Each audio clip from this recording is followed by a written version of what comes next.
Bonjour, bienvenue. CE1, CE2, nous sommes en train de fabriquer un village de Noël en argile. On utilise de la peinture, des pommes de pin, de la paille, des bouts de bois. Là, tu vois, tu vas avoir ton deuxième coin de maison. Viens, attends 2 minutes. Viens et tu soudes. Alors, je vais enlever ce qui est en trop. Vas-y, maintenant, voilà, c'est là. Là, avec tes doigts, tu peux même mettre la main à l'intérieur, tu vois. Et il faut que tu soudes les coins.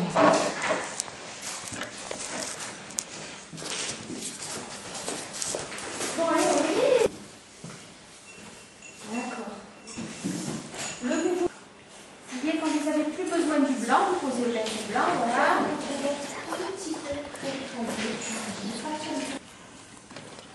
Prenez le côté plat.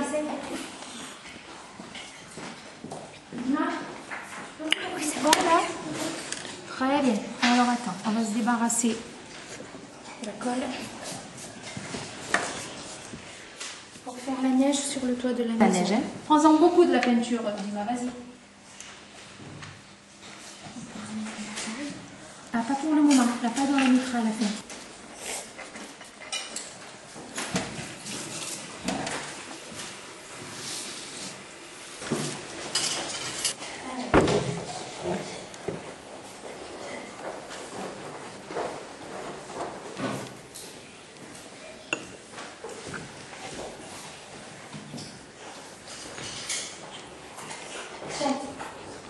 Partie de ton toit avec de la colle et après tu poseras la paille dessus. Alors là, il y en a trop tombé. Débarrasse.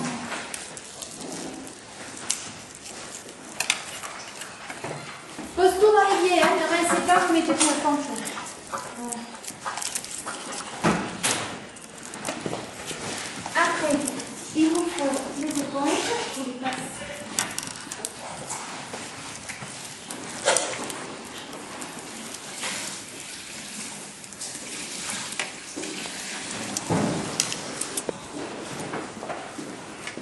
Stop. Alors, c'est bien. On est sur le côté, on va faire sécher.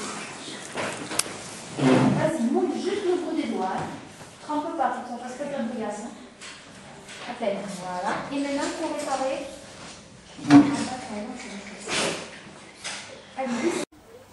Sam, Émilie nous présente la 3e leçon d'échecs. Elle nous montre la place des pièces sur l'échiquier au début de la partie. Bonjour, c'est Caspo. La leçon numéro 3 va vous apprendre à placer les pièces sur l'échiquier. D'abord, il faut vérifier que la case le plus à droite est blanche.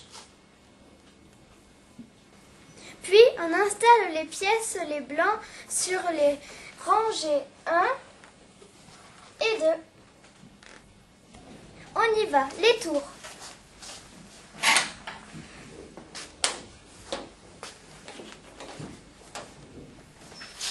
Les cavaliers.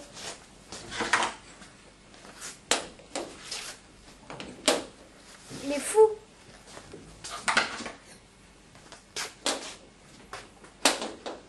Puis la dame sur la case blanche.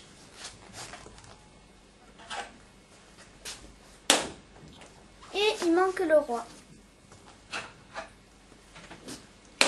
Et bien sûr, il faut les petits pions.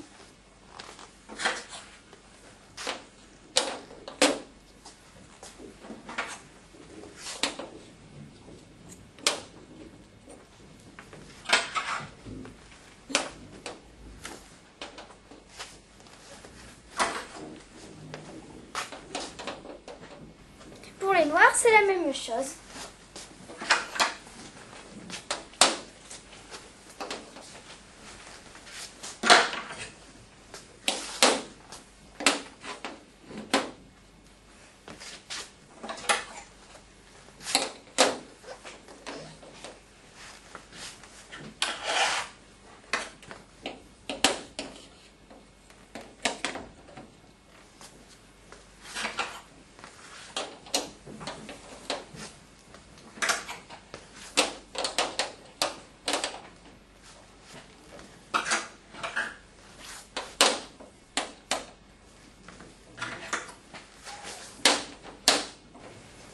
Voilà. Vous remarquerez que les dames sont sur la colonne D.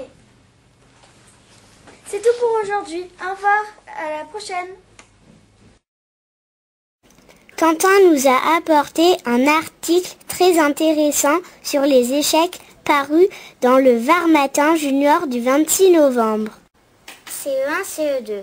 Nous avons refait l'expérience sur les couleurs que nous avons vues à l'école Georges Charpak pendant la fête de la science. Nous allons faire une expérience pour savoir comment les couleurs sont composées.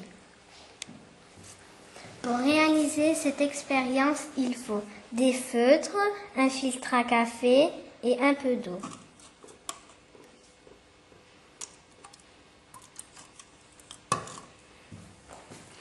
Je prends le marron et la bande, je fais une tache.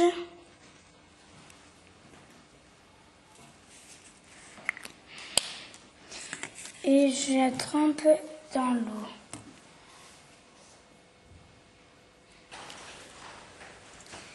Un petit moment plus tard, les couleurs se sont étalées parce que l'eau est montée dans le filtre à café.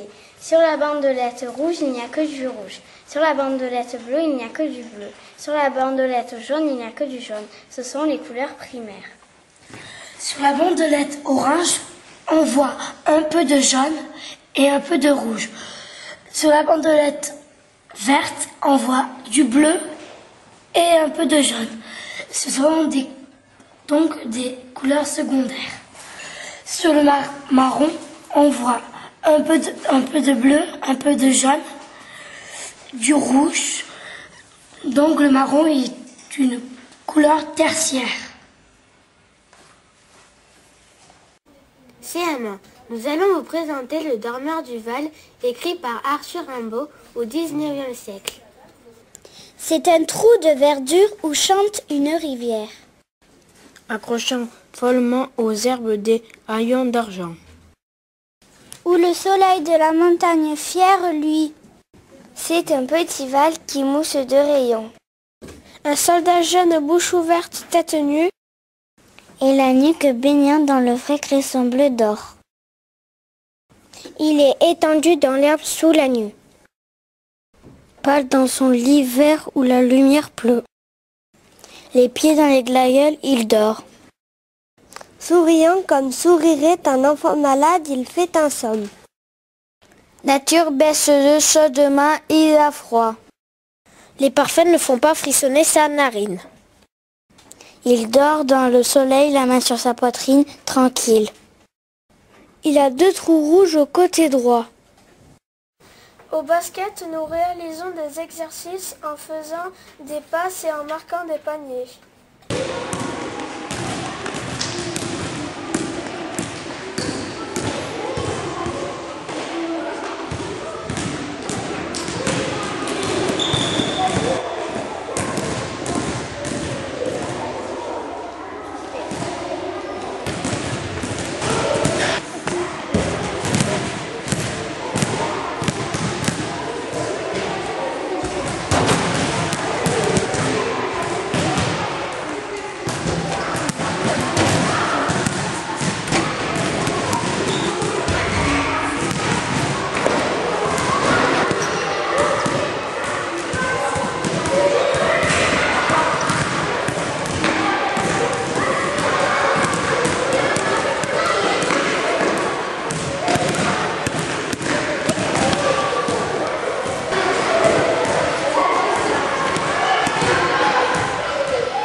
Au revoir, à la semaine prochaine.